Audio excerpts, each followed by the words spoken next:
Truk tangki CVO bernomor polisi BG 8580UW menyeruduk bagian belakang bus kota tujuan Muara Enim Palembang bernomor polisi BG 7502AC di Jalan Sriwijaya Jaya, Desa Ibul Besar 3, Kecamatan Pemulutan, Kabupaten Ogan Ilir pukul 7 waktu Indonesia Barat.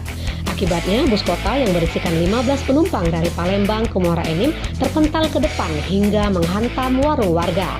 Dalam kejadian tersebut tidak ada korban jiwa. Sopir dan penumpang bus mengalami luka ringan pada bagian kaki. Nuria, 58, pemilik warung mengalami luka lecet serta trauma atas kejadian tersebut. Warung miliknya rusak berat. Arman, 37 tahun, sopir bus mengaku kalau ia sedang menunggu penumpang. Senada dengan sopir bus, Evi, 36 tahun, salah satu saksi yang melihat kejadian tersebut. Sementara itu, sopir truk tangki sudah diamankan anggota kepolisian Polres Ogan Ilir untuk pemeriksaan lebih lanjut. Laporan Rusli Gumai dari Jalintim Palembang Indralaya untuk Anda.